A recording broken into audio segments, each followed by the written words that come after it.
The ship was embarrassing. That was the first word Orathvel wrote in his assessment log when the patrol tractor beam pulled the human vessel into Veth Docking Bay 7. He chose embarrassing because the translation matrix offered nothing better. The word in his own language was closer to a thing that tries very hard and still fails to impress. But that was too long for a log header. The ship was called the Times Meridian. Human letters, blocky and crude, welded directly onto the hull in a way that suggested someone had done it by hand. The whole vessel was 847 meters long. It carried 847 humans, 1 per meter. Orathvel stared at that number for a long moment and felt something close to pity. The hull was iron alloy, dense, dull, and old-fashioned. The Veth had moved past this material more than 600 years ago. The propulsion system used actual chemical burns to push against the vacuum of space. He ran the speed calculations twice because the first result looked wrong. At this speed, the Times, Meridian Times, would have reached its colony planet in 11 years. 11 years in a metal box, drifting through the dark. He wrote that down too. Then he went to look at the humans. The containment level was clean and well lit. The Veth prided themselves on this. They were not cruel. They were scientists. There was a significant difference, and Orathvel believed it with the full confidence of a man who had never had to explain that difference to a prisoner. The 847 humans were divided across 6 large holding areas, grouped by what the census forms called family units. The air was kept at a temperature their biology preferred. The food was nutritionally correct. Medical scans showed no serious injuries from the boarding. 3 humans had fought the Veth soldiers when they came aboard. 1 had bitten a soldier through the environmental suit. The bite had not broken the suit, but it had come very close, which was strange, because humans had flat, weak teeth by almost every biological standard. Orathvel reviewed the boarding report. The 3 fighters had been subdued with minimal force. They were now back in the general population of Holding Area 2, apparently calm. He noted this without knowing exactly why he noted it. Then, he went to Observation Post 4, which had a long glass wall looking into Holding Area 3. Inside, 32 children between the ages of 4 and 12 were playing a game. He watched. The game had no equipment, no tools. It used only the children's bodies and the empty floor of the holding room. 2 children would move to opposite sides. 1 child would close their eyes and count. He could hear the numbers through the audio feed, low and steady. Then, the counting child would open their eyes and try to find them. On the surface, this was ordinary. Many species had games like this, simple social bonding, a way for young minds to process stress. But these children were not just hiding. The 2 hiders were talking to each other with small hand signals before they moved, not random gestures, a specific set that they both clearly understood. They were using the larger children as moving cover, rotating the pattern so that the seeker's eyes would always land on the wrong body first. When one hider was spotted, the other immediately shifted to use the moment of noise and movement as cover. Orathvel watched 6 rounds. By round 4, both hiders had never been caught at the same time. He filed it under primitive stress displacement behavior, cooperative subtype. He moved on. He was wrong about almost everything he would ever write in his career. He was most wrong about this. The woman in Holding Area 3 was named Delara Ose, 34 years old. The manifest listed her as the colony's agricultural planning coordinator, soil composition, water tables, long cycle crop rotation, useful knowledge for a colony world. Not useful in a Veth detention bay. She was sitting against the far wall when he arrived at the observation post. She wasn't sleeping. She wasn't talking to the people around her. She was looking at the wall across from her in the calm, patient way of someone doing slow arithmetic in their head. Orathvel watched her for a moment before she looked up. She looked directly at the observation glass. She could not see him. The glass was one way. She had no way of knowing there was anyone standing on the other side. But she looked at the exact spot where his face was, and she held it. He counted. 1 second, 2, 3, 11 seconds. He looked away first. He stood in the corridor afterward and felt a thing he didn't immediately have a name for. He wrote observation note. Subject in Area 3 demonstrates unusual behavioral pattern. Continued monitoring. Warranted. And filed it. Then he thought about those 11 seconds for the rest of the night, and he didn't file anything more about them. The oldest human aboard the Times, Meridian Times, was a man named Gregor Vasic, 71 years old. One functioning lung, the right one, had been removed at some point in his past, and the scar tissue across his right side told a story that the medical scanner catalogued, but that Orithvel didn't have enough context to read. Both hands showed what the scanner called degenerative joint inflammation, which the translation matrix rendered simply as constant, worsening pain with movement. The manifest listed him as Civilian Elder Advisor, an honorary title, the kind given to an old man so he would feel useful on a long journey. That was what Orithvel assumed. Vasic spent his first 3 days in holding Area 1 doing what appeared to be nothing. He walked the perimeter of the room slowly, using the wall for support. He sat in different corners at different hours.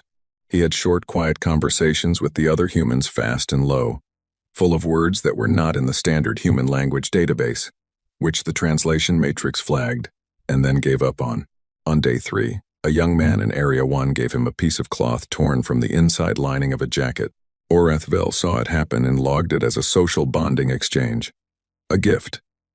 Nothing more. He didn't know what Vasic did with the cloth until day 5, when a routine visual sweep of Area 1 caught the old man pressing his thumb against the fabric and dragging it slowly across the floor near the back wall. The scan enhanced the image. It was a map, not a rough sketch. A detailed architectural map of the holding level corridors, junctions, the spacing between guard posts, the location of the emergency seal controls, the rotation pattern of the wall-mounted cameras. It was drawn in something dark and rust-red that the chemical analysis identified as blood, the old man's own blood, from the cracked skin of his arthritic hands. Orithvel stared at the image for a long time. He thought about filing it as a security flag. He didn't file it. He moved the image to a private folder and told himself it was because one old man with a hand-drawn map was not a realistic security concern. He told himself the map was incomplete. It was missing 2 corridors. He told himself the man was 71 years old with one lung and hands that caused him constant pain. He told himself all of this. Later, much later, he would understand that he had been afraid, not of Vasic, not of the map itself, of what the map said about the 3 days that came before it.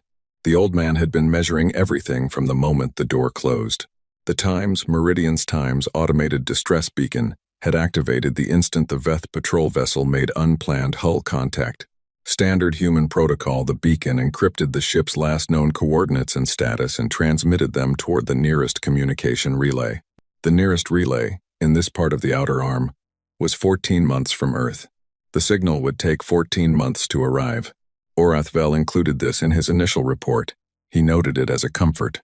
14 months for the signal to reach Earth, and then, whatever time it took for a species with chemical propulsion to attempt any kind of response. The math was very clean. He said so in the report. He did not know, no one in the conclave knew, because it was not the sort of thing you thought to find out that human long-range communication did not depend on relay points. The humans had built a network of quantum-paired communication nodes across their settled space 18 months ago. The Times. Meridian's Times distress signal reached Earth in 47 minutes. He also did not know that Earth's Unified Defense Command had been quietly tracking Veth patrol patterns in this region for 7 months. The Times, Meridian Times, was not the first ship to go dark in this area. It was the 5th. The first 4 had been unmanned. The 5th was not. This was not an accident. The response from Earth Command, when it came, was not a diplomatic message. It was not a formal protest. It was not a request for explanation. It was an inventory request transmitted to 37 military and manufacturing installations simultaneously. Current stockpile count on the following: long-range ballistic platforms, anti-ship kinetic rounds, breach entry units, atmospheric drop vehicles, medical field kits. The subject line read, "Pre-campaign assessment. Respond within 72 hours." Orithvel never saw this message. It moved on a channel the Veth had not found yet. But even if he had seen it, he wasn't sure, later, that it would have changed much. He wasn't sure what he would have done with information that made no sense for a Class 2 species. A Class 2 civilization didn't send pre-campaign assessments 47 minutes after contact. A Class 2 civilization sent diplomats. It asked questions. It tried to understand the rules. It didn't start counting before the door was closed. He submitted his preliminary assessment to the Conclave Science Division on day 6 of the Times Meridian's Times detention. 43 pages. Human biology, psychology, social structure, technology level, cultural markers, threat assessment. The biology section noted that humans were unusually durable for their size, bone density higher than expected, a pain tolerance that the medical scans rated as genuinely elevated rather than simply trained, and an immune system that looked as though it had been tested very hard by something large and persistent across a very long span of time. He noted this as biologically interesting. He did not flag it as relevant to threat level. The threat assessment section was 4 pages long. It classified humanity as a Class 2 emerging civilization, with no meaningful military capacity, and no realistic ability to project force outside their own star system. The chemical propulsion alone made this functionally certain. You cannot fight a war you cannot reach. He recommended standard contact protocol. Detain the Times Meridian. Catalog the colony site coordinates. Send a formal notification of territorial boundary establishment. Release the humans on a return course to their home system within 60 days. Clean, professional, documented correctly. The Conclave approved the report in full. That evening, Orathville went back to observation post 4. The children were playing the same game. They were faster now. The hand signals had compressed smaller finger movements that the camera almost missed. The seeker never caught both hiders in the same round. The seeker was also a different child each time. They were taking turns being the one who had to figure it out. They were teaching each other, he realized, how to read a moving target. He stood at the glass and watched for 40 minutes. He wrote nothing in his log. He went back to his quarters and lay down and stared at the ceiling and thought about a map drawn in an old man's blood, and a woman who held eye contact with a one-way mirror for 11 seconds, and children who had turned a hiding game into something that had a strategy and a curriculum. He turned the light out. He didn't sleep well. On day 9, he requested behavioral interviews with 3 adults. Standard practice direct conversation gave information that observation could not. He selected from the manifest a colony engineer named Paulo Reyes, a school teacher named Jin-hee Park, the agricultural planner, Delara Osei. The room was small, plain. 3 chairs, 1 table, 1 translation terminal. He sat across from each of them separately for 40 minutes. Paulo Reyes was polite and cooperative. He answered every question about the colony's planned purpose, the equipment aboard, the timeline they had been working toward. He showed no visible fear. He appeared helpful in the careful, measured way of someone who had decided that helpfulness was the smartest available option. Jin-hee Park talked about her students with real warmth.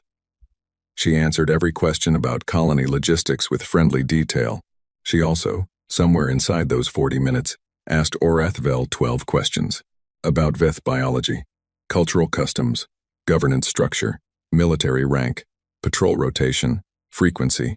She asked them the way you ask about the weather, casually, between other topics, as if she was simply curious, and the curiosity was harmless. He answered 6 of them before he realized what was happening. He ended the interview early. He sat alone in the room afterward and looked at the table. Delara Osei came in last. She sat down and looked at him, not at the room, not at the terminal on the wall, at him specifically, and said nothing. She waited. He started his prepared questions. She answered each one. Short, accurate, cooperative. She confirmed everything already on the manifest. She gave him nothing he didn't already have. When he finished, she said, "Can I ask you something?" He said yes. She said, "How many people are on your ship?" He didn't answer. She nodded, like he had.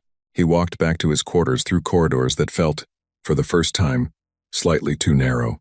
He thought about the 12 questions slipped into 40 minutes of friendly conversation like stones dropped quietly into deep water.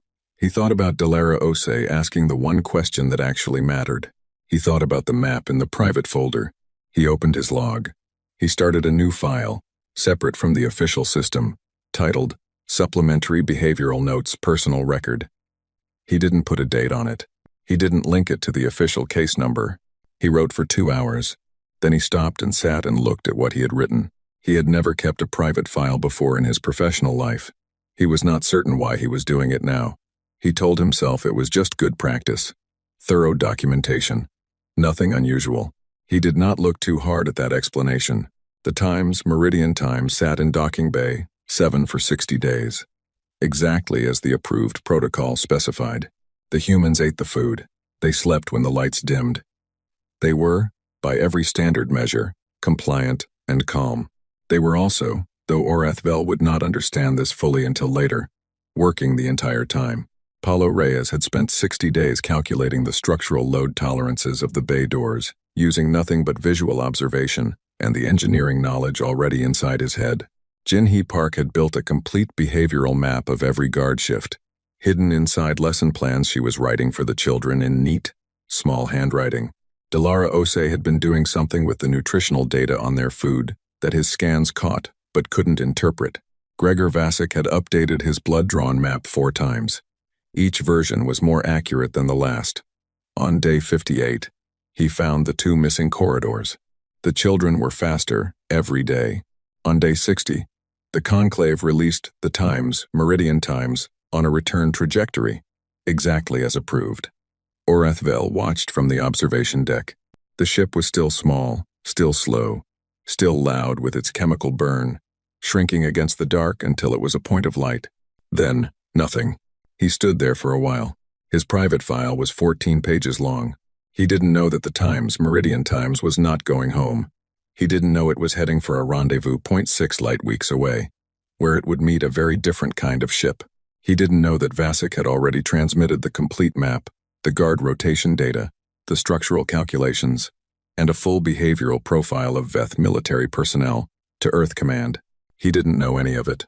But standing at the observation deck, watching the small, slow ship disappear into the dark, Orathvel had a feeling he didn't have a name for yet. It was the feeling of a man who has just released something from a jar without first checking what was inside. He went back to his quarters. He opened his private file. He started writing. The war vote in the Veth conclave lasted 4 hours. This was considered a long time. Most votes lasted 40 minutes. The 4 hours were not spent debating whether to act. That was settled in the first 15 minutes. The remaining 3 hours and 45 minutes were spent debating what to call the action, because no one on the conclave floor wanted to use the word war for something being done to a species that had chemical rockets and iron hull plating. They settled on territorial enforcement operation. 40 warships were assigned. The fleet commander was a Veth admiral named Srath Ka, who had run 17 campaigns across her 400-year career, and who, when given the mission brief on the human home system, spent approximately 6 seconds reviewing it before setting it face down on her desk. 6 seconds was all it needed. The math was that clean.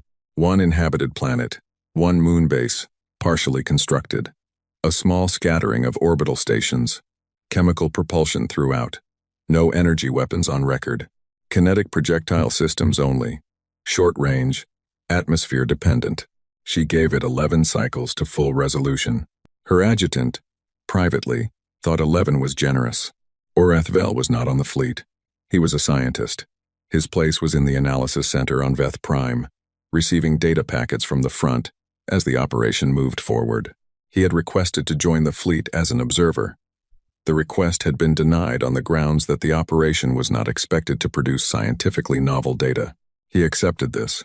He sat at his desk in the analysis center and opened the incoming data feeds and began reading. The first engagements were exactly what the projections said they would be. Human defensive positions at the outer colony sites were thin and poorly coordinated. Human weapons technology performed at the modeled level, effective within short range, ineffective against Veth shielding at distance. Human casualties were running slightly above projected rates, and Veth casualties were running slightly below. The math held. He read the reports with the calm of a man whose hypothesis is being confirmed in real time. He noted each data point. He logged them in the official system. On the 8th day, his adjutant, a young analyst named Paris, walked in and set a tablet on his desk without speaking. Orathvel looked up. "Secondary data flag," Paris said. "I didn't know whether to put it in the main feed." Orathvel looked at the tablet. It was not a casualty report. It was a pattern analysis, a comparison of human tactical behavior across the first 7 days of engagement. The analysis had been generated automatically by the data processing system, flagged as an anomaly, and routed to Paris's queue. The humans were losing at modeled rates, but the response pattern was changing. Not soldier to soldier, not unit to unit. The doctrine itself, the way humans were organizing their defense at a strategic level, was shifting between engagements. Each battle was slightly different from the one before it. The differences were small, individually. But the pattern of the differences was not random. It was directional. Each engagement showed an adjustment that addressed a specific weakness from the previous one. They were learning, not slowly, not clumsily, fast and clean, like watching something decide that the way it had been moving was inefficient, and then simply move differently. Orathvel stared at the analysis for a long time. "Send it to command," he said. Paris nodded. "I did. 4 hours ago." "What did they say?" "Primitive species adapt defensively under pressure. Expected behavior. No action required." Orathvel set the tablet down. He opened his private file. He wrote one sentence. "They are not adapting to survive. They are adapting to understand us." Then he went back to the official data feed and kept reading. Admiral Srath-Ka saw the trenches on day 12 and laughed. She laughed the way you laugh at something that is so far behind the times that it becomes almost charming. Trenches. Actual trenches, long cuts in the ground, reinforced with metal and packed earth, connected to each other by covered passages. Her species had used trench systems in their first recorded war, 4 centuries ago, before they had any technology worth mentioning. "They're digging holes," she said to her tactical officer. Her tactical officer, a younger Veth named Voss, looked at the scan data and said nothing for a moment. "They're connected," he said. "Trenches connect. That's what they know." He pulled the scan wider. "Look at the whole system." She looked. The trench network was not a defensive line. It was a web. It stretched across the entire target zone in a pattern that had no obvious front. Every position connected to at least 3 others. The covered passages ran deep not just below the surface but into pre-existing underground structures that the humans had clearly already hollowed out before the Veth fleet arrived. Supply caches, medical stations, communication relays running on physical wire, which was immune to the Veth signal jamming systems because it was not using any signal at all. The civilian population was gone from the entire region. Not evacuating, gone. They had been moved weeks before the Veth arrived, before Srath-Ka had even been assigned the mission. She stood very still. "When did they know we were coming?" she said. Voss looked at the data. "Based on the construction timeline?" He paused. "Before we did." The psychological operations file landed on Orathvel's desk on day 19. It had been intercepted from human command communications and flagged for translation. The translator had been unable to produce a clean output because the document used a category of terminology that didn't exist in the Veth language database. The category was psychological operations. He spent 2 days building a working definition from context and cross-reference. When he finished, he sat very still at his desk for a long time. Then he went and found the strongest thing he was permitted to drink on a working day, which was not very strong, and he drank it. And he went back to his desk. Psychological operations. A deliberate, planned, budgeted effort to make the enemy afraid. Not as a side effect of combat. Not as something that happened naturally when you won battles. As an active strategic tool, separate from the fighting itself. With its own command structure, its own personnel, its own objectives and timelines and metrics for success. The humans had a department for making the Veth afraid. It had a budget. He put this in his private file and then he put it in the official file too, because some information was too large to keep private. He sent it to command with a priority flag. Command's response came back in 3 hours. Noted. Psychological destabilization attempts are expected from a cornered species. Continue monitoring. He read the response twice. He filed it. He did not feel reassured. On day 23, the 847 humans from the Times, Meridian Times, escaped from Veth custody. They were not rescued. The human relief fleet was still 4 months out. They were in a detention facility on a Veth station deep inside Conclave space, far from any human ship. They left on their own. The official investigation that followed was thorough and deeply uncomfortable reading. The escape had been planned from the first day of detention. Orathvel knew this when he read it, and felt a coldness that started in his chest and moved outward. Gregor Vasik's blood-drawn maps, the behavioral profiles built by Jinhee Park, the structural tolerances calculated by Paulo Reyes, the guard pattern data collected by every adult across 60 days. All of it had been transmitted to Earth Command, and Earth Command had transmitted it back in an encrypted package, disguised as a routine nutritional supplement order, which a Veth logistics officer had approved without examining, because approving nutritional orders was not a task that required careful attention. The package contained a full escape route, timing windows, and a set of improvised tool designs that could be built from components found in a standard Veth holding facility. Vasek had run the operation from inside, with both arthritic hands and one lung. All 847 humans made it out. 2 Veth guards were injured, neither critically. The humans had been careful about that. Orithvel sat with the investigation report for a long time. The part he kept returning to was not the escape itself. The escape was extraordinary, but it was explainable. What he kept returning to was the timeline. They had started planning on day 1, before they knew they would be there 60 days, before they knew the layout of any facility beyond the Times Meridian's time zone holding areas, before they had any of the information they would later use. They had started on day 1 because they had simply assumed that whatever came next would require a plan, and that it was better to start early. He wrote 5 pages in his private file that night. He crossed out 3 of them. He couldn't find the right words. He filed the official summary. He closed his desk.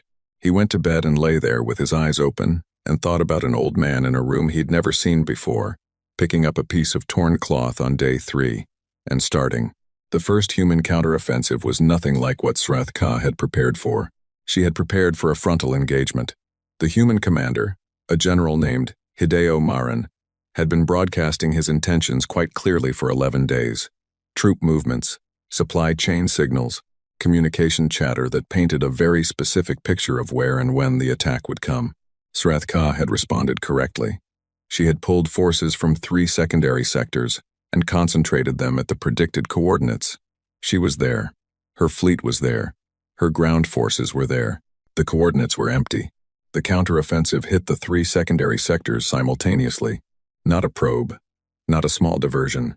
A full committed offensive across 3 fronts at once, each one precisely targeted at the gaps created when she pulled forces to meet the attack that never came. She lost 42 positions in 17 hours. She stood on the bridge of her flagship and looked at the tactical map and felt something she had not felt in 400 years of command. She did not have a good word for it. It was the feeling of reaching for a wall and finding open air. She sent an immediate report to the conclave. Enemy is employing deliberate misdirection at operational scale. Intelligence suggests broadcast communications were intentionally falsified to shape our force deployment. Recommend immediate threat reclassification. The conclave's response took 6 hours. Assessment noted. Operational misdirection is consistent with a cornered species making final defensive efforts. Current classification maintained. Continue operation. She read the response twice. She did not send a reply. She pulled up the tactical map and began building the next deployment. She had spent 4 centuries learning how wars worked. She understood force ratios, supply lines, morale curves, the mathematics of attrition. She understood them deeply, the way you understand things that have always been true. She was beginning to understand, slowly and with great discomfort, that some of what she knew might be specific to the wars she had fought, that there might be a different kind of war, with different rules, that she had never seen before. She did not sleep that night, not the way she usually slept. She kept waking up to check the tactical map. Orithvel's private file hit 47 pages on the day he received the full report on General Marin's counteroffensive. He read it 3 times. Then he did something he had not done in his career. He requested a formal meeting with the Conclave Intelligence Directorate, and he asked them to update the human threat classification from Class 2 to Class 4. Class 4 was the designation reserved for species with demonstrated tactical sophistication, adaptive warfighting doctrine, and the proven capacity to inflict serious losses on a superior force. No Class 2 species had ever been reclassified to Class 4 inches a single step. The gap between them was enormous. It represented not just a difference in technology but a difference in how a species understood conflict itself. The Directorate reviewed his request for 2 days. Their response was brief. Request denied. Reclassification at this stage would have significant morale implications for both military and civilian populations. Current classification maintained pending further operational data. Dr. Oreth Vel is advised to focus on his assigned analytical function. He sat at his desk and read the response. He read it again. He put it in his private file, which was now 48 pages long.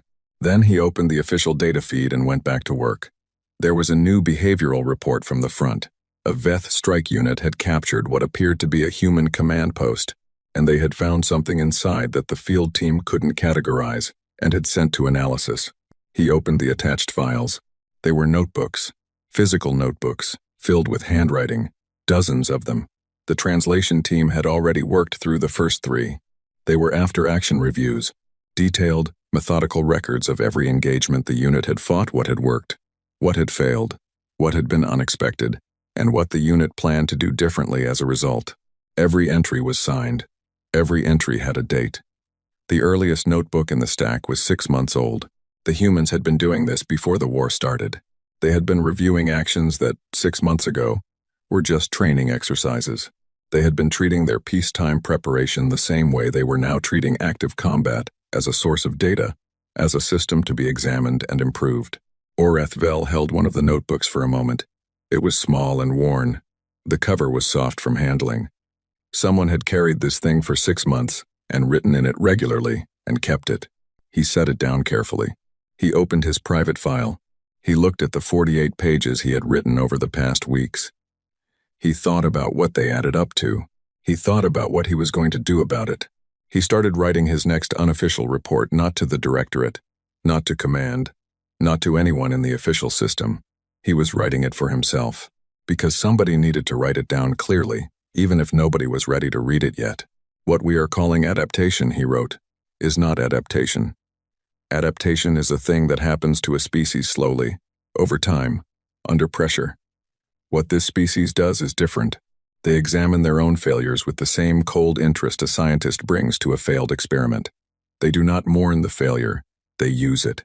Each loss is information. Each mistake is data.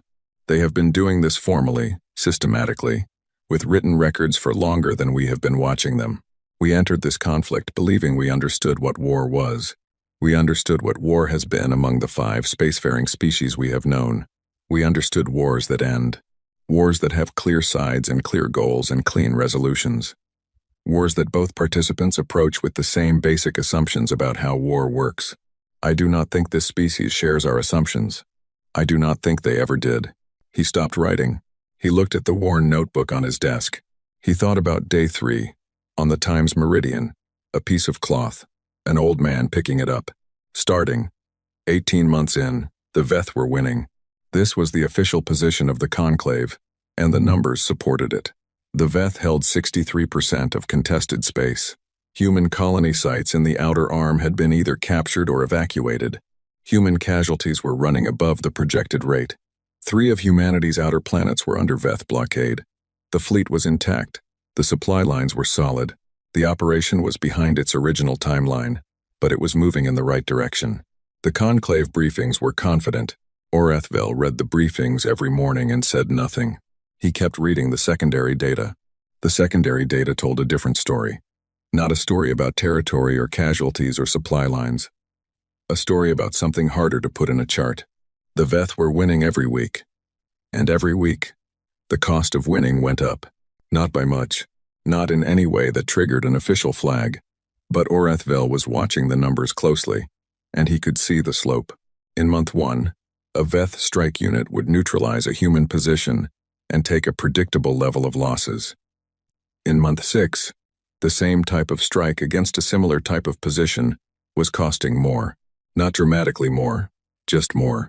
The human positions were harder to take each time. He ran a comparison. He mapped the cost of every engagement type across 18 months and laid them side by side. The line moved upward, slowly, steadily, without any single dramatic jump. He stared at the line for a long time. He had a word for this in his own language. It was an engineering word. It described a mechanism that could only move in one direction. A gear that clicked forward and never back.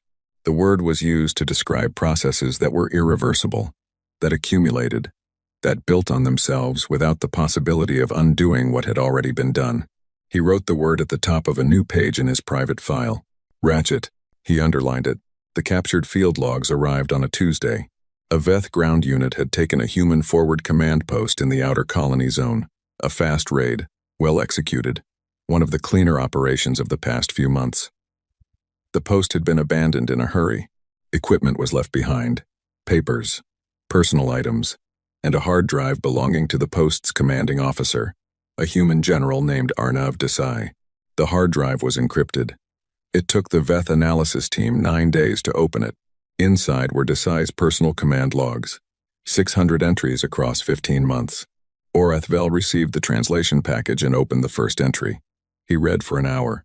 Then he stopped and sat at his desk and did nothing for a while. He had expected fear.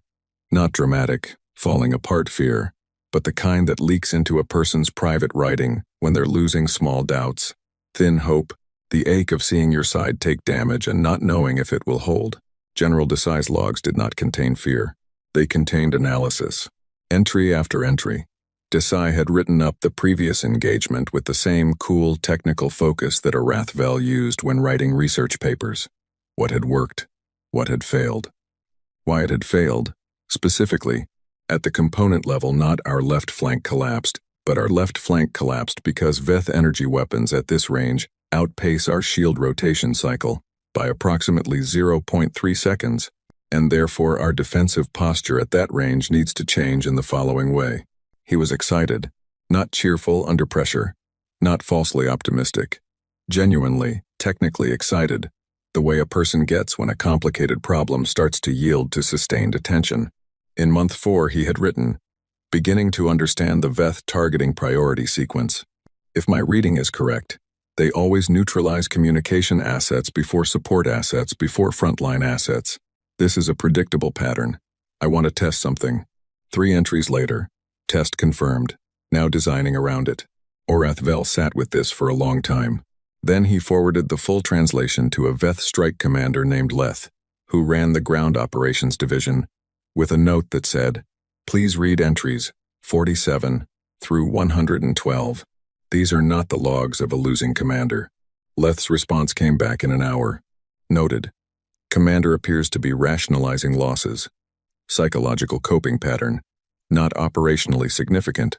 Orathvel read the response. He wrote in his private file. She did not read entries 47 through 112. The faint problem broke 3 of the conclave's senior tactical analysts in the span of 6 weeks.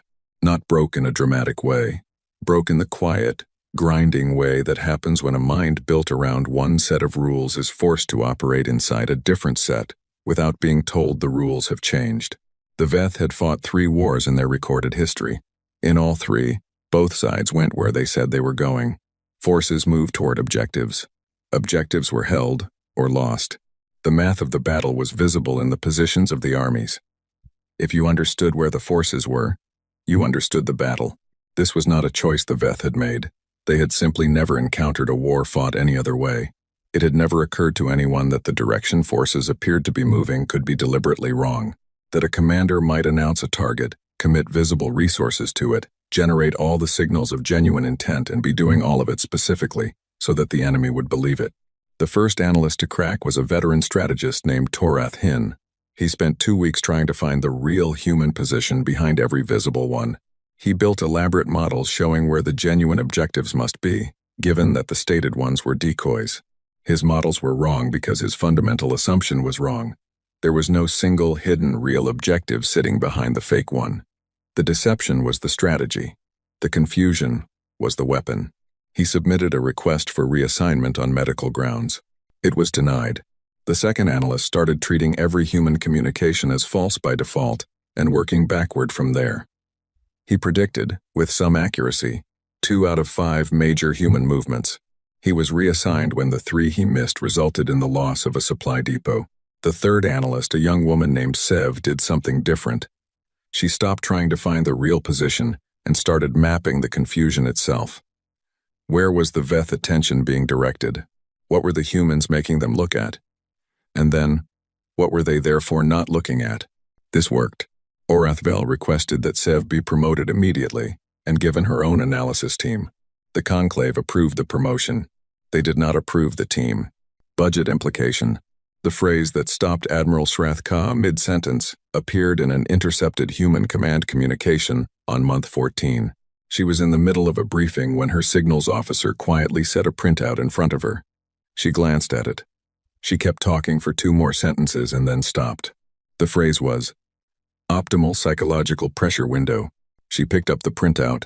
The intercepted message was from a human planning division she had never seen before, not a combat unit, not a logistics team. It was labeled, in the translation, Strategic Influence Operations. The message discussed the timing of an upcoming engagement, not in terms of tactical advantage, not in terms of position or supply or numbers, but in terms of how the Veth forces would be feeling at that moment. How tired they would be. Whether morale would be at a low point. Whether the units involved had recently suffered losses that would make them hesitant. The humans were planning around how the Veth felt. They had built a department to study it. She excused everyone from the briefing room. She sat alone and read the full intercepted message. The document did not read like military communication. It read like a research paper. It had citations. It referenced previous operations and their psychological outcomes in footnotes. It discussed the effects of sustained uncertainty on decision-making quality in Veth command staff, and it did so with the casual authority of people who had been tracking this for a long time and had drawn some clear conclusions. One sentence near the end had been highlighted by the translation team, who had flagged it as potentially significant. It read, "Recommend maintaining current operational tempo. Veth Command is exhibiting signs of analysis paralysis at the senior level. Continued ambiguity in our strategic intent will accelerate this process." She set the document down. She looked at the wall. She thought about how many of her decisions in the past 6 months had been made in a fog of uncertainty about what the humans were actually doing and where they were actually going. She thought about the hours spent debating which signals were real and which were misdirection. She thought about the meetings that ran long, the decisions that were delayed, the positions held or abandoned based on intelligence that turned out to be wrong in ways she still didn't fully understand. The humans had not been causing that fog by accident. They had been building it. On purpose. With a department, she sent the document to Orathvel with a single line of accompanying text. "How long has this been happening?" He replied within the hour. "Since the beginning. I believe this is what they call standard practice." She did not respond to that. Orathvel's private file crossed 100 pages on the day he received the behavioral reports from the outer colony engagements. These reports were different from the tactical data. They were observations small, specific things that individual Veth soldiers and officers had noted and passed up the chain because they didn't know where else to put them. Things that didn't fit anywhere in the existing reporting structure. A Veth soldier noted that the human unit he had engaged seemed to be running a drill during the battle, not a training exercise before or after. During, while taking fire, 2 of the humans had been talking to each other in a way the soldier described as like they were teaching.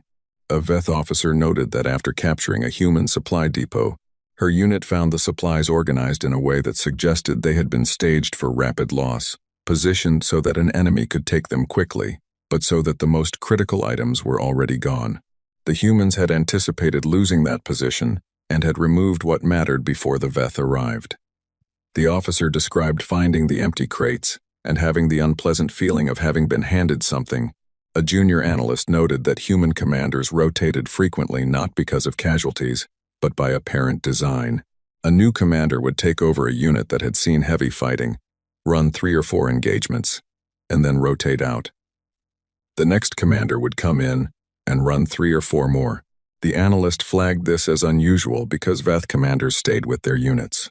Continuity was important. Institutional knowledge lived in the commander. Orathvel stared at this last one for a long time. He understood it slowly. The humans were not keeping the knowledge in the commander. They were keeping it in the records. Each commander left detailed written reviews. The next commander read them and picked up where the previous one left off. The knowledge didn't walk out the door when the commander rotated. It stayed. The knowledge was in the notebooks. The knowledge was always in the notebooks. He thought about the worn notebook he had held in his hands weeks ago. The small soft cover, the 6 months of entries. He thought about what it meant that they had been writing things down and rotating through them long before this war started, that this was simply how they operated, that the institutional memory of a human military unit did not depend on any individual staying alive or staying in place. You could not cut the head off this thing and watch it stop moving. The head was not where it kept its memories. He submitted his second reclassification request on month 16. He had spent 2 weeks building the argument from the ground up, not from instinct, from data. He mapped the cost per engagement slope. He documented the psychological operations program. He compiled the after-action review system. He built a case that was 67 pages long and cited 212 specific incidents from the official data feed. He classified humanity as a persistent adaptive threat, a category that, technically, did not exist in the Conclave's classification system. He had invented it. He had written a 3-page appendix explaining why the existing categories were inadequate.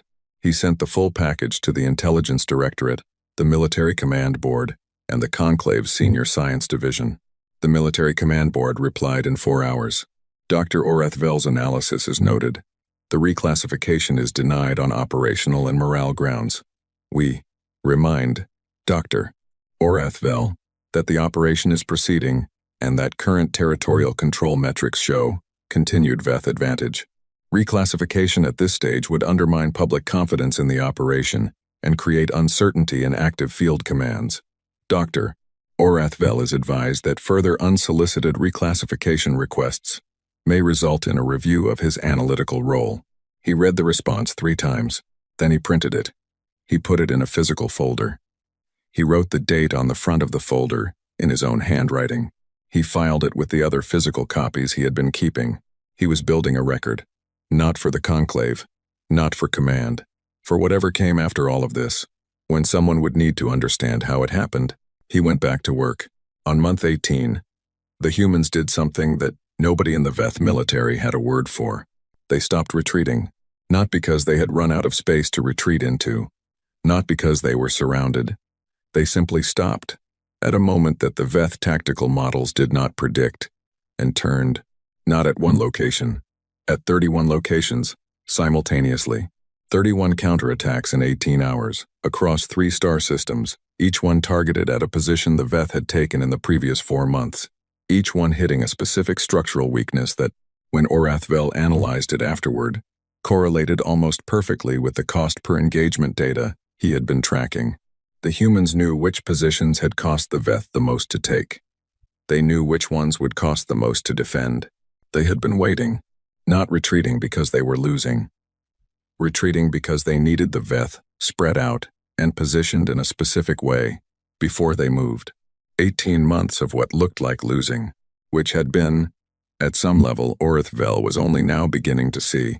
18 months of preparation. The VETH lost 4 contested systems in 11 days. Srathka sent him a message.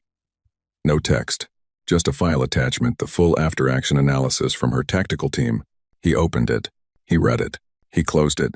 He sat at his desk in the analysis center on VETH Prime and looked at the wall opposite him and thought about a ratchet, a mechanism that moves in only one direction, that builds, that accumulates, that cannot be reversed. He had drawn the line on a graph 18 months ago and watched it move upward, week by week, a little more each time. He understood now what the line was. It was not a measure of the war's progress. It was a measure of what the humans were learning, and it had never once moved the other way. His private file was 112 pages. He stopped adding to it. There was nothing in it he didn't already carry by heart. The intelligence team that breached humanity's global data network had been trained for 3 years. They were good at their work. They had successfully penetrated 9 different alien data systems across the Conclave's history, and they approached the human network with the professional calm of people who expected to spend 2 weeks inside someone else's files and come out with a useful set of answers. They were inside the network in 4 days. They came out in 11. 3 of the 6 team members requested immediate reassignment. The other 3 submitted their report and then went on extended leave, which the Conclave granted without requiring an explanation because the report itself was explanation enough. The report landed on Orathvel's desk on a Wednesday morning. It was 1,100 pages long. The team lead, A woman named Aerith had attached a personal note at the front that read, simply, "I don't know what to do with this. I'm sending it to you." He started reading. He had expected agriculture records, trade routes, civil engineering plans, the kind of data infrastructure a Class II civilization builds when it's trying to hold its own system together, the record-keeping of a species that is busy just managing to exist. Practical things, grounded things. The files of a civilization still figuring out how to feed itself. The first archive he opened was labeled, in translation, Military History Comprehensive Record. It was not a small file. The Veth had 3 wars on record across their entire history as a spacefaring species. They had fought 2 border disputes before that, in their pre-space era. 5 conflicts, total, across thousands of years. They were proud of this. It spoke well of them as a civilization.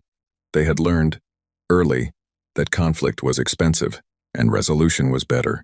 The Human Archive contained records of over 400 wars. This was the number the translation team had flagged in their summary, and Orathvel had assumed it was a translation error. He went into the archive directly and counted 416 distinct wars, categorized, dated, and archived. And this was only the comprehensive list. The archive had subsections, sub-wars inside wars, regional conflicts, civil wars, a category of war that required a moment of quiet reflection because it meant wars fought by a species against itself, which was something Orathvel's people had never done and had no word for. The dates on the oldest records went back more than 4,000 years. They had been fighting for 4,000 years, and they had written all of it down. He found the military philosophy texts in a sub-archive labeled Strategic Theory Historical. He did not know, at first, what he was looking at. The first document had no author listed in the initial translation, just a date that placed it approximately 2,500 years in the past. He assumed it was a religious or ceremonial text. The language was old and the structure was unlike anything he had read. He read the first section. He put it down. He picked it up again. He read it more carefully.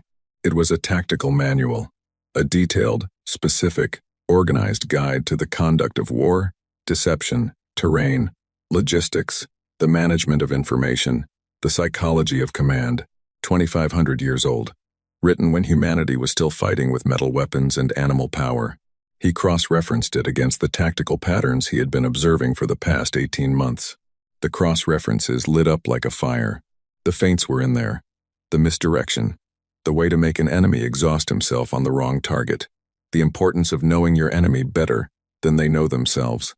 The entire framework of what humanity had been doing to the Veth fleet for a year and a half, the foundation of it, the basic structure, the core philosophy was sitting in a document written 2,500 years ago by a man whose name, when the translation finally resolved it, was Sun Tzu. Orathvel's hands were not entirely steady when he put the document down. He sat in his chair and stared at the opposite wall for a long time. 2,500 years ago. They had figured this out as a philosophical exercise. They had written it down. They had kept it. They had taught it. And some version of it was still being used, still being applied, still being tested and refined. 25 centuries later, he thought about what it meant that this was not new knowledge for them, that this was old. He read Clausewitz next, a theorist from 200 years ago, practically recent, by the standard of the archive, dense and methodical, and full of ideas that were, again, familiar in the most disorienting way, because they described things the Veth had been experiencing in this war, with precision that felt personal. He read about centers of gravity, the idea that every enemy has a core thing, a point on which their whole strength depends, and that the purpose of war is to find that point and strike it, not to destroy everything, just the one thing that holds everything else up. He thought about what the humans knew about the Veth's center of gravity. He thought about the psychological operations program. He thought about the document that had described analysis paralysis at the senior level as a deliberate objective. They had been striking the center of gravity. They had been striking it from day one, before the shooting started, with misdirection and uncertainty, and the slow draining of confidence that comes from never quite knowing what the other side is really doing. He kept reading. There was a theorist named Boyd who had developed a framework built around the speed of decision-making, the idea that victory went not to the side with the most force, but to the side that could observe, decide, and act faster than the other. Who could make the enemy's world change faster than the enemy could process the changes? Who could run the loop of action and response so quickly that the other side was always reacting to something that had already stopped being true? Orethvel put Boyd down and looked at his notes from month 3, when he had written that the human doctrines seemed to be changing faster than the Veth could respond to it. He had written it as an observation without a framework. Boyd had written the framework 200 years ago. The humans had been doing Boyd.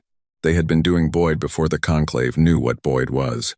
He called Paris into his office on the 4th day of reading and told him to clear his schedule. Paris sat across the desk and waited. Orethvel said, "How many wars has our species fought?" "Total. In all of recorded history." Paris thought for a moment. 5, including the 2 pre-space conflicts. "How many people did we lose?" "Total. Across all 5. Paris was quiet for longer this time. "I would need to look at the exact numbers, but in the range of several 100,000, including the pre-space conflicts." 10. Orethvel pushed a printout across the desk. It was a table from the Human Archive. Casualty counts, organized by century. He had compiled it himself from the sub-archives, checking the numbers 3 times because the first 2 times he thought he was making an error. Paris looked at the table. He looked at it for a long time without speaking. "This is just 1 century, he said. "The 20th. How many centuries are in the record?" 40. "And the numbers in the earlier centuries are less complete." There were conflicts that weren't recorded in full. Paris set the table down. He looked at his own hands. He looked at the table again. "How are they still here?" he said. It came out quiet, like a question he hadn't meant to say out loud. Orethvel had been thinking about this since the blood-drawn maps. Since the children on the Times Meridian Times running their hiding game that was not a hiding game. He had been turning it over for 2 years. "Because every war taught them something," he said, and they wrote it down. The archive had a section on something called military psychology. Orethvel read it in pieces, over 2 days, because reading it in full felt like staring into something that had no bottom. Humans had spent an enormous amount of time studying what war did to the people who fought it, not just the external effects, casualties, territory, economics, but the internal ones. What happened inside a person's mind when they were exposed to sustained violence and fear and loss. How it changed them, how it damaged them, how some people recovered and some did not. They had names for the damage, specific names, with specific symptoms, studied across generations of soldiers from hundreds of different wars. They had developed treatments, imperfect treatments.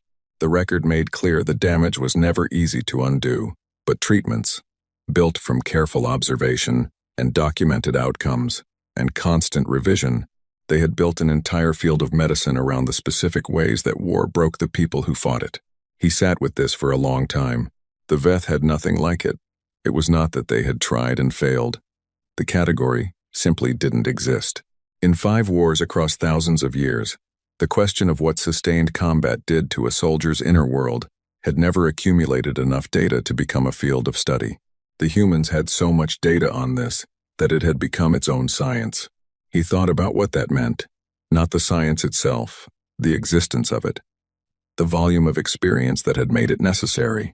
How many soldiers, across how many centuries, had come home changed in ways that required a whole field of medicine to address, and they had kept going. Every generation, they had kept going. He assembled the full briefing on the 7th day. He had worked without sleeping more than a few hours at a stretch. He had read everything the archive contained that was relevant: the military history, the strategic theory, the psychology, the weapons development records, the logistics manuals, the tactical doctrine going back 3,000 years. He had read personal accounts from soldiers in wars that had ended before the Veth reached space. He had read the letters that soldiers sent home, which the archive had preserved. And this had been the hardest part, because the letters were small and specific and human in a way that the tactical documents were not. And they made the 416 wars real in a way that the numbers alone did not. He put the full briefing together. He organized it clearly. He chose specific documents to present: the Sun Tzu text, the Clausewitz, the Boyd framework, the casualty tables, 3 selected letters from the personal accounts section. He brought it to the conclave, not just the intelligence directorate, the full conclave, all 7 divisions. He had requested the meeting through official channels and listed the subject as Fundamental Strategic Reassessment Human Conflict. He had not elaborated, because he knew that if he summarized the content in the meeting request, the meeting would be denied. It was not denied. He stood in the conclave chamber on a morning that was bright and ordinary, and he set the Sun Tzu translation on the table, in front of 7 senior officials, who were looking at him with the polite attention of people who expected to be slightly bored. He said, "This document was written 2,500 years ago.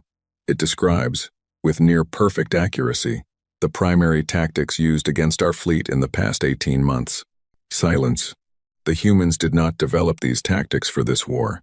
These are their standard approaches, the ones they teach, the ones they have been teaching for centuries."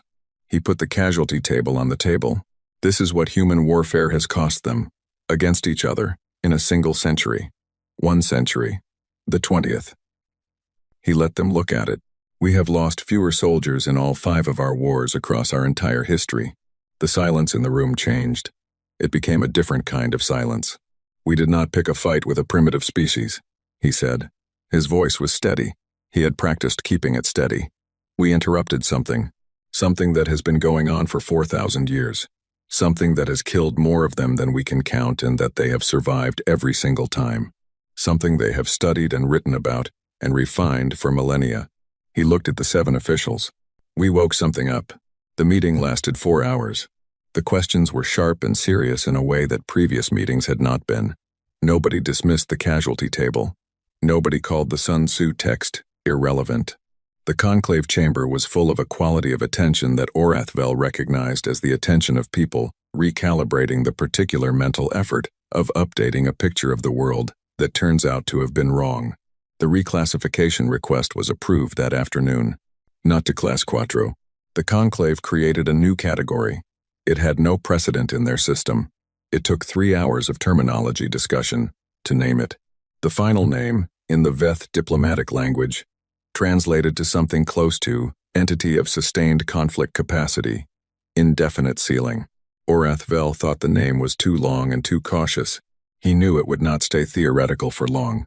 That evening, the human counteroffensive that had been building for 2 months hit the Veth's forward lines in the inner arm.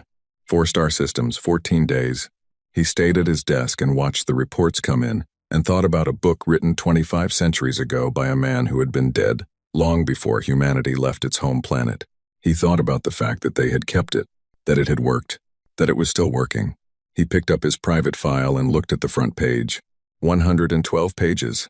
He had stopped adding to it weeks ago, when he thought he had understood enough. He opened it to a blank page. He picked up his pen. He started writing again. The ceasefire offer arrived on a Tuesday. Not a request. Not a suggestion. A formal, structured, precisely worded offer from Earth's Unified Defense Command, transmitted through the standard diplomatic channel at 0900 hours, with a response window of 72 hours and a full framework of proposed terms already attached. The terms were reasonable. This was, in many ways, the most disturbing thing about them. The Veth conclave spent 48 of the 72 hours doing nothing, except trying to find what was wrong with the terms. They hired translators, legal experts, and diplomatic historians to go through the document line by line. They ran scenario models. They wargamed every possible interpretation of every clause. The terms were reasonable.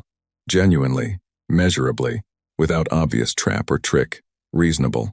The humans were asking for the return of captured personnel and vessels, a defined buffer zone around their settled space, recognition of their territorial boundaries, and reparations for the Times Meridian Times colony mission. The reparations number was specific and documented the actual assessed economic loss from the detained mission, calculated at fair market rates. They were not asking for blood.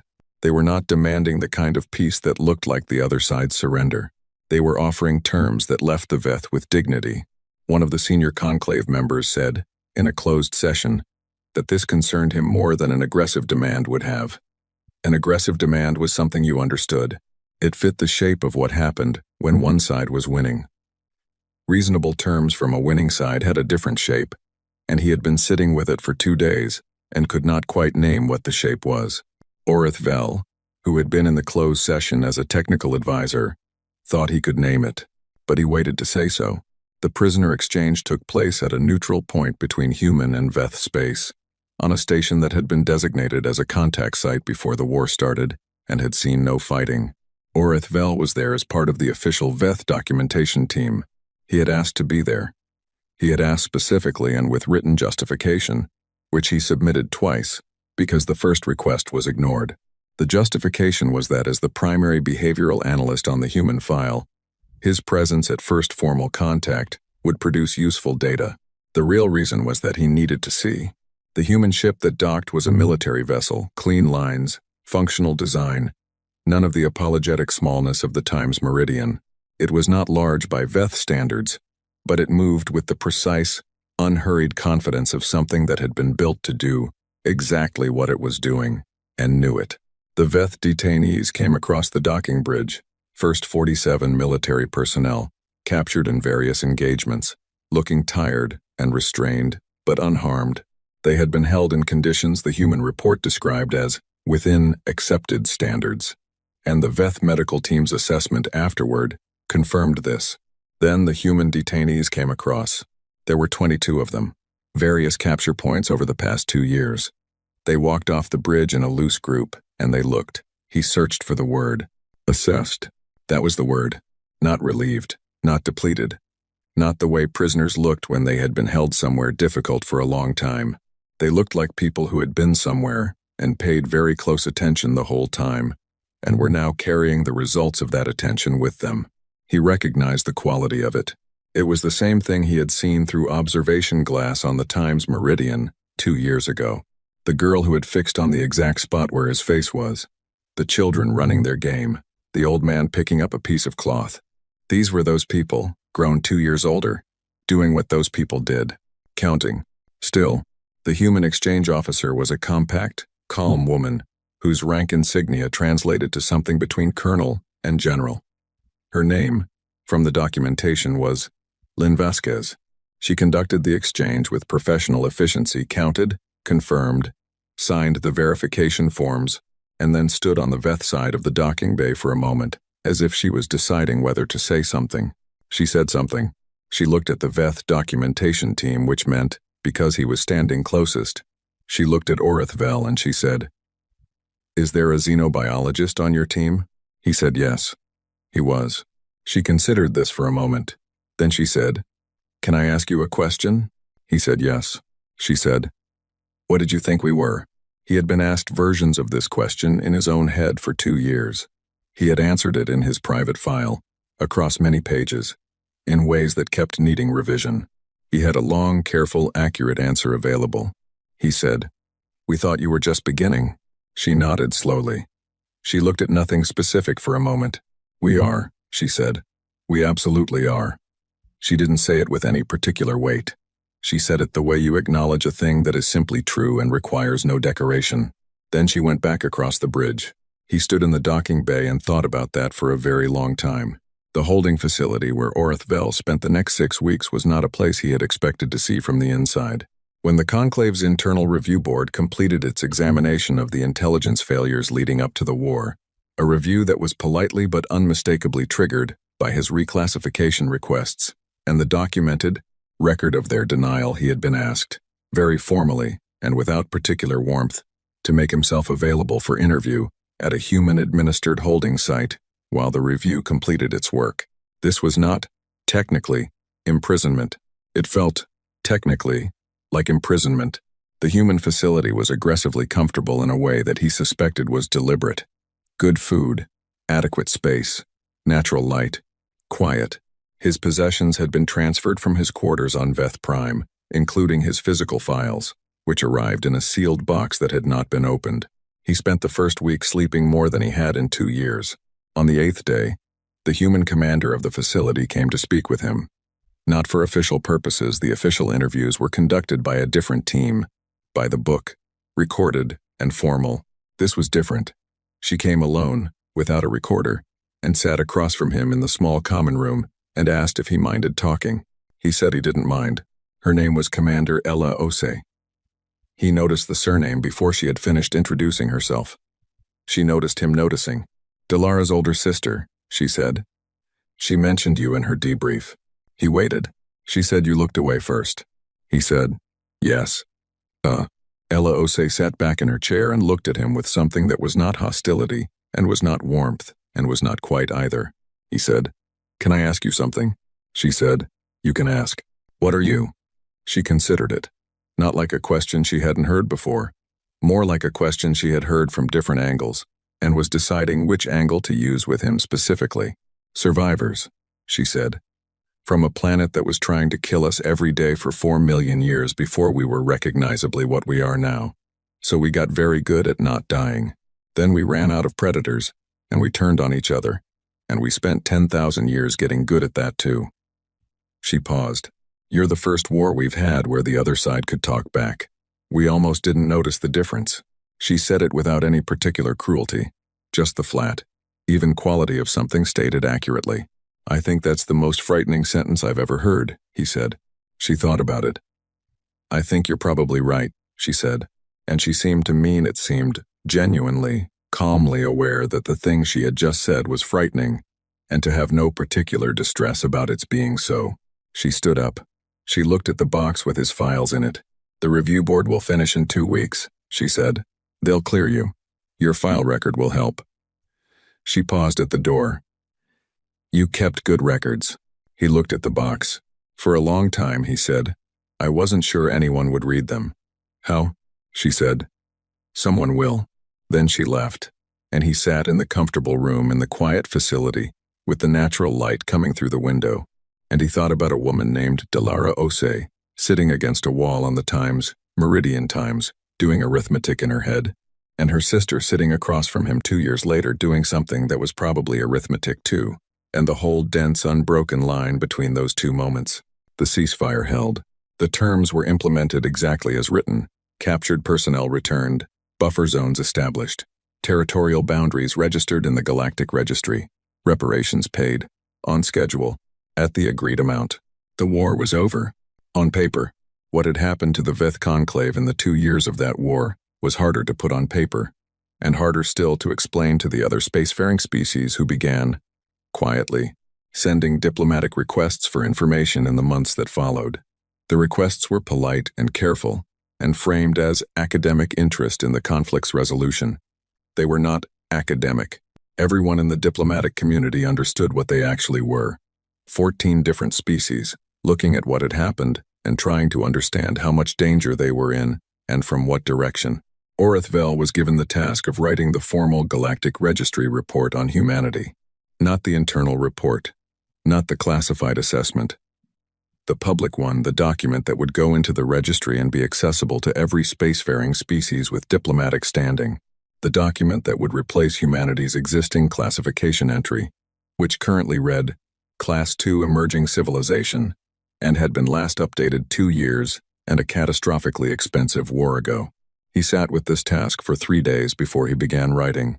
He wrote the first 10 pages quickly. They were data, fleet losses on both sides, systems changed hands, economic impact, casualty figures, the basic architecture of what had happened. In numbers, he was good at this. He had been building toward these numbers for 2 years. The 11th page stopped him.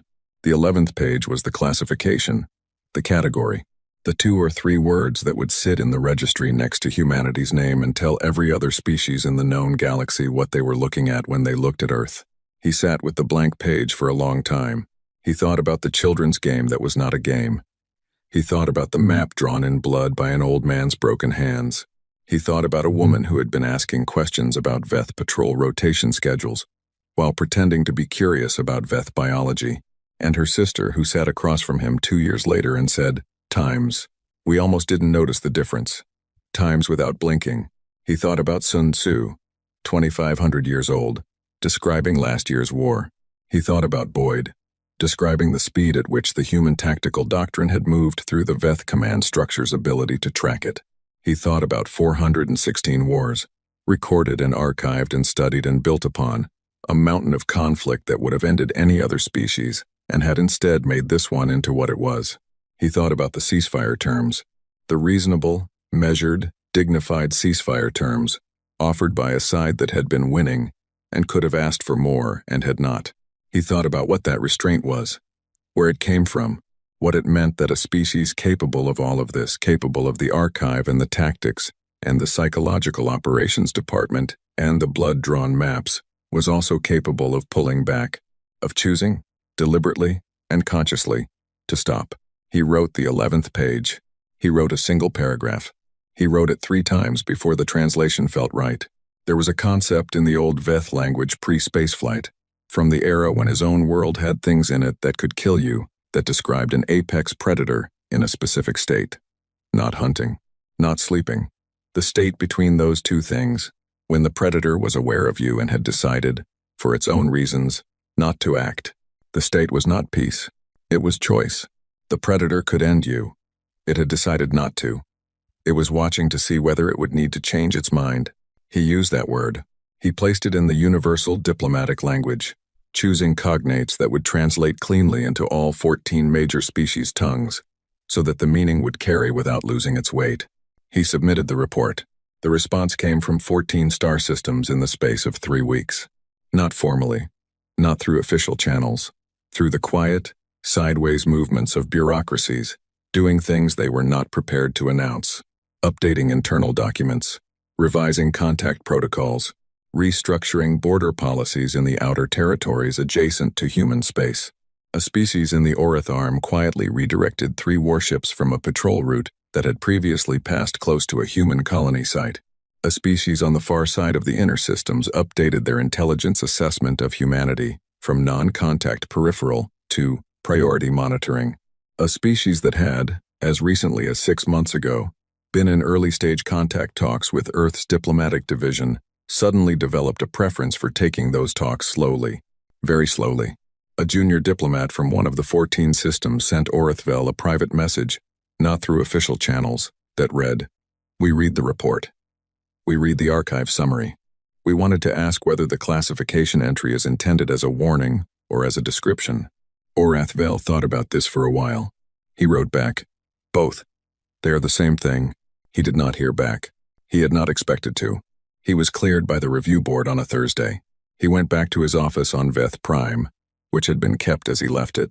His desk was clean. The official data feeds were running. There was a stack of new analytical requests waiting in his queue: routine assessments, threat evaluations, the normal work of his normal job. He sat down. He looked at the stack. He looked at the box of physical files that had come back from the human facility with him. 112 pages, plus the additions he had made after the counteroffensive, plus the pages from the holding facility. He opened his private file. He turned to the last page. He read what he had written on the night the war effectively ended the night. The human counteroffensive took 4 systems in 11 days, and the math on the Conclave's briefings stopped working. What we are calling adaptation is not adaptation. He remembered writing that in month 2, before he had the vocabulary for what he was actually seeing. He had been right about the conclusion and wrong about the scale of it. He had understood the thing as a tactical property, a characteristic of how they fought. He had not yet understood it as a characteristic of what they were. That the fighting was a symptom, not the root. The root was older, 4 million years of a killing planet, 10,000 years of killing each other. And then the notebooks, the records, the careful, patient, continuous act of writing it down and reading it back and doing it better next time.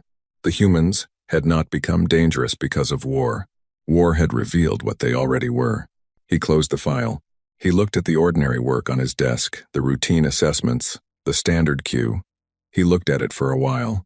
Then he opened a new document, not private, this time, an official document, formatted correctly, assigned to the proper case file, a proposal for a new field of study within the Conclave Science Division.